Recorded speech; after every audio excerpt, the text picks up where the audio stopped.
السلام علیکم، میں ہوں فاضل نقوی، آپ دیکھ رہے ہیں ہیرو پاکستان۔ آج میں آپ کو وہ انکشافات سنانے والا ہوں جو آپ نے اس سے پہلے نہیں سنے ہوں گے۔ ناصر کریم صاحب کا نام تو سنا ہوگا، یہ لیاری کے سابقہ چیئرمین، ابھی ریسنٹلی انہوں نے استعفیٰ دیا ہے وہاں سے پیپلز پارٹی کی زیادتیوں کی وجہ سے۔ بقول ان کے پیپلز پارٹی نے کیا کیا زیادتیاں کری ان کے ساتھ، اور کس طرح پیپلز پارٹی اس کو کیا کہتے ہیں استعمال کرتی ہے لیاری ٹاؤن کو، نہ وہاں کیا کہتے ہیں ترقیاتی فنڈز کو کس طرح کھایا جا رہا ہے۔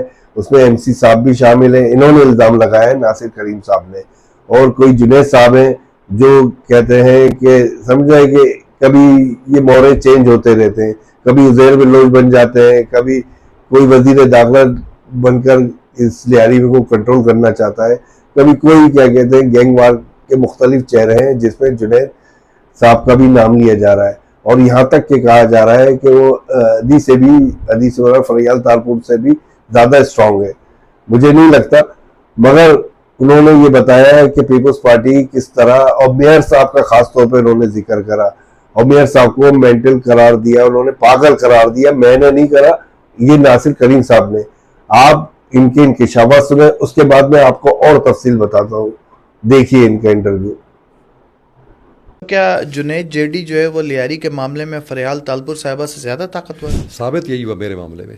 تو وہاں جنید جیڈی صاحب نے کہہ دی کہ یہ 1.5 ارب روپے جو آئے ہیں ایس ایس جی کے روڈ کٹنگ کے مد میں یہ میرے ہیں۔ کس نے کہا؟ جنید جیڈی نے۔ جنید جیڈی نے؟ جی ہاں، سب کے سامنے؟ سب کے سامنے۔ ابھی وہ 1.5 ارب کا ہیں؟ وہ ابھی انہوں نے جو ہے نا بالکل اپنا ایک موو کیا وہاں سے کیبنٹ ڈویژن سے، وہ لے گئے پیسے، لے گئے میرے استعفے کے بعد لے گئے۔ اچھا ذرا یہ بتاتے ہیں کہ حماد اینڈی خان جو ہیں، جو آپ کے ایم سی تھے، انہوں نے کوٹیشن کے ذریعے کافی پیسے جو ہے وہ نکلوائے ہیں۔ آپ تو ظاہر سی بات ہے چیئرمین رہے ہیں وہاں، اس بات میں کتنی صداقت؟ چھوٹی سی مثال اس کے یہ دوں کہ میں نے ابھی ریزائن کیا تھا، میں نے جب چھوڑا یہ 16 کروڑ روپے تھے، آج مجھے پتا لگا کہ 6-7 کروڑ روپے جو ہے نا یہ پائلوں کی نظر ہو گئی۔ کس نے؟ حماد اینڈی خان نے؟ حماد اینڈی خان کی سرپرست۔ اور کام نہیں ہوا؟ کام کہیں نظر نہیں آیا، پیسے سارے ان کی جیب میں گئے؟ جی جی ہاں۔ اچھا، حماد اینڈی خان کے لیے کہا گیا، جنید جیڈی صاحب نے آپ کو؟ جی جی بالکل، ایک ٹاؤن چیئرمین کو کہہ رہے ہیں کہ جو آپ کا ایم سی بولے گا آپ نے وہ کرنا ہے، آپ نے کرنا ہے، یہ بول اور رہا ہے، یہ میں کہہ رہا ہوں، سمجھو میں کہہ رہا ہوں، اگر میں جو کہہ رہا ہوں اس کا مطلب ہے کون کہہ رہا ہے، تو اس کا اشارہ کیا تھا؟ اچھا، آپ ایم سی حماد اینڈی خان کے حوالے سے بڑے سنگین آپ الزامات لگا رہے ہیں کہ اس نے یہ اون کیا ہے اور یہ آپ کو کہا ہے کہ میں جو ہے وہ اوپر میں نے پیسے دینے ہوتے ہیں۔ کہاں؟ بلاول ہاؤس میں؟ نبیل گبول جو ہمارے ایم این اے ہیں،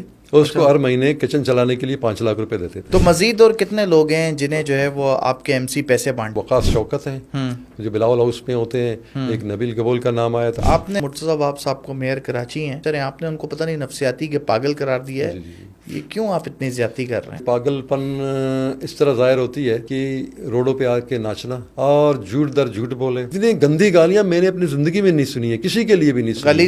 گلیز گالیاں اور کھڑا ہو کے اس طرح۔ تو میں نے ایک جو ہے اینٹی انکروچمنٹ آفس تھا ڈی ایم سی ساؤتھ کا، مرتضیٰ وہاب نے اپنے ایک منظور نظر کے ذریعے اس کو بھی قبضہ کروایا، کرم اللہ وقاصی۔ اور سارے جو ہے نا، میں کہتا ہوں ابھی بھی وفاقی ادارے اس کو اٹھائے نا، وہ پورا مرتضیٰ وہاب کے کچا چچا کھول دے گا۔ تو آپ کی اس بات پہ کل کو اگر وفاقی تحقیقاتی ادارے جو ہے، یہ جو آپ نے کرم اللہ وقاصی کا نام لیا، ان کو اگر تفتیش کے لیے لے جاتے ہیں تو کیا یہ بہت سارے راز اگل سکتے ہیں؟ اگل سکتا ہے، بالکل۔ میں سمجھتا ہوں یہ 2-3 بندے ہیں ان کو اگر جیسے 2-3 بندے کون کون؟ ایک تو میں نے کہا کہ نا جنید جیڈی سمجھے نا، یہ کرم اللہ وقاصی، اگر ان پہ ہاتھ ڈالا جائے نا یہ بڑے انکشافات کریں گے انشاءاللہ۔ لیاری ٹاؤن کے جو ایم سی ہیں، ایم سی بننے سے پہلے ان کی کیا پوزیشن تھی، ایم سی بننے کے بعد ابھی ان کی کیا پوزیشن؟ مجھے پتا ہے کہ انہوں نے ریسنٹلی اپنا جو ہے نیا بنگلہ خریدا ہے۔ کہاں پر؟ ڈیفنس میں، سبا ایونیو میں۔ انہوں نے بڑا پہلے بھی ڈیفنس میں کہیں کرائے پہ رہتے تھے بقول اس کو۔ حماد اینڈی خان کو رکھا کس نے؟ جیڈی نے رکھا۔ لیاری میں اس طرح کے پروجیکٹس کی اور دیگر امور کی پولیس سمیت ٹرانسفر پوسٹنگز کون کروا رہا ہے؟ لوگ کون رکھ رہا ہے؟ جنید جیڈی۔ پولیس کی بھی؟ پولیس کی تمام جنید جیڈی کرتے ہیں۔ ایون کے لیاری کے جو برابر میں پشری میں ہوتی ہے جو چیزیں، وہ بھی جنید جیڈی۔ ایون کے جو بلڈنگیں بنتی ہیں اس کو بھی وہ دیکھتے ہیں، ایس بی سی اے کو بھی۔ لیاری میں کتنا کنٹرول ہے جنید جیڈی صاحب؟ تقریباً انہیں کا کنٹرول ہے۔ میں آپ کو بتاؤں جو ہمارے M N A M P ہیں ان کے سامنے منہ نہیں کھول سکتے، وہ ان کو ڈھانٹتا ہے۔ وہ اس کی وجہ کیا ہے؟ وجہ یہی ہے کہ وہ سمجھتے ہیں، لوگ سمجھتے ہیں کہ چیئرمین کے قریب ہے اور وہ یہ تاثر دیتا ہے کہ جو چیئرمین کہہ رہا ہے میں وہی کہہ رہا ہوں۔ تو یہ ٹاؤن چیئرمینز کو ذمہ داری جو ہے وہ کراچی میں ترقیاتی کاموں کے لیے دی گئی ہے کہ لڑکانہ بسیں پہنچانے کے لیے دی گئی؟ یہ دیکھیں ہوتا ہے اس میں جو ہے نا، ہم سمجھتے ہیں پارٹی نے ہمیں بٹھایا ہے، اس کی اتنا بنتا ہے، مطلب شہید بھٹو صاحب کی جو ہے نا برسی ہے، محترمہ کی برسی ہے، تو ظاہر تو سر یہ ٹاؤن چیئرمینز کے جو پیسے ہیں یہ ٹاؤنز میں لگنے ہیں, ترقیاتی کاموں میں لگنے ہیں, یہ اس لیے تھوڑی ہے کہ آپ لوگوں کو بٹھائیں اور اس خرچے سے جلسے میں لوگوں کو لے جائیں. انہوں نے بھی نبیل قبول صاحب پر بھی الزام لگایا کہ 5 لاکھ روپے ماہانہ ٹاؤن سے ان کا کچن چلتا تھا, وہ لیتے تھے. تو بڑے امیر کبیر آدمی ہیں, سردار ہیں, ان کو کیا ضرورت ہے 5 لاکھ روپے کی؟ میں نبیل کو اس وقت سے جانتا ہوں جب نبیل قبول ڈیفنس میں نہیں رہتے تھے. نبیل قبول محمود آباد کے ایک 80 گز کے مکان میں رہتے تھے. نبیل قبول صاحب تو کے بارے میں مشہور ہے کہ پورا کراچی ان کے دادا کا تھا, اور زمین پورے کراچی کی جو ہے ان کے دادا نے 70% زمین ان کے دادا کی تھی. جی میں کہتا ہوں میرے دادا کے 100% پورا کراچی میرا تھا, تو آپ مان جاؤ گے. معذرت کے ساتھ میں آپ کو منہ پر ہی بول رہا ہوں کہ آپ نااہل ہیں, ہٹا دیے گئے ہیں لیاری ٹاؤن سے چیئرمین شپ سے. 2.5 سال میں رہا, میں نااہل نہیں تھا. جس دن مجھے اٹھایا گیا تو میں نااہل ہو گیا. جو ہماری سرکاری پیٹرول پمپ کے جام پمپ میں جو ہماری وہ چیزیں جہاں سے ٹاؤن کی گاڑیاں پیٹرول بھرواتی ہیں نا, تو اس میں ان کی گاڑی ہے, گاڑی نمبر بھی جو ہے نا ان کا یہ ہے کہ PT 5286. یہ نبیل قبول صاحب کی گاڑی ہے, اور اس کے علاوہ بھی اس کے اندر کی جتنی گاڑیاں ہیں وہاں سے پیٹرول بھری جاتی تھی. آپ سمجھتے ہیں اس وجہ سے آپ کو ہٹوا دیا گیا؟ نہیں, بہت سارے وجہ ہیں. دیکھیں نبیل قبول کی مطلب وہ اتنی طاقت نہیں تھی مجھے ہٹائے, یہ جو ہے JD نے مجھے ہٹوایا. سیاسی پارٹی آپ نے پیپلز پارٹی جوائن کی, ایک چھوڑی, تو اس بہاف پہ آپ کو ٹاؤن چیئرمین بنا دیا گیا لیاری کا, اور جو کارکنان جو اتنے عرصے سے بھٹو کے نعرے لگا رہے ہیں وہ نظر انداز کر دیے گئے. پیپلز پارٹی سمیت جتنی بھی پارٹیاں ہیں ان شخصیت کو ٹکٹ دیتی ہیں جن کے پاس اپنے بھی جو چند ووٹ ہوں یا پیسے ہوں. نہیں, پیسے بھی میٹر کرتا ہے, لیکن ووٹ. لیاری ٹرانسفارمیشن پروجیکٹ کو کیسا دیکھ رہے ہیں آپ؟ اس میں انہوں نے فہیم چاچڑ نام کا کوئی افسر ہے اپنا, وہ بھی JD نے رکھا ہوا ہے, اس کے رکھا ہوا ہے احمد علی خان کو. اس کو کسی کو ہوا نہیں لگنے دی جا رہی ہے.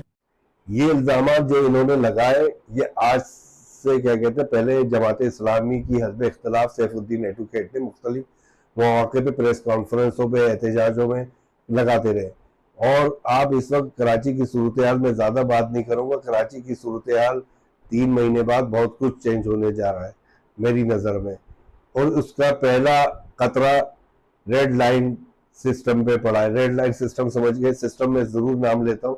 ریڈ لائن جو منصوبہ ہے وہ FWO کو حوالے کیا گیا, اور ان کا دل تو نہیں چاہ رہا تھا دینے کو, کیونکہ اس میں سے مزید یہ تو خزانہ مل گیا تھا پیپلز پارٹی کو, یہ ریڈ لائن منصوبہ, اور اس میں سے کھود کے کھائی چلی جا رہی تھی. کبھی K4 کے منصوبے کے نام پر, کبھی ریڈ لائن منصوبے, مطلب کہ یونیورسٹی روڈ کی جو ان کو یونیورسٹی سمجھے ان کے لیے تیل کا کنواں تھا, اور تیل کے کنویں کو یہ مستقل استعمال کر رہے تھے. جو 25 ارب سے شروع ہونے والا پروجیکٹ وہ 125 ارب پہ پہنچ گیا, اور آنے والے وقت میں ابھی بھی انہوں نے آدھا پروجیکٹ FWO کو حوالے کرا ہے, جو نیو کیا کہتے ہیں امیجنا روڈ سے لے کر صفورہ تک کی یونیورسٹی روڈ تک اس FWO کے حوالے کرا ہے.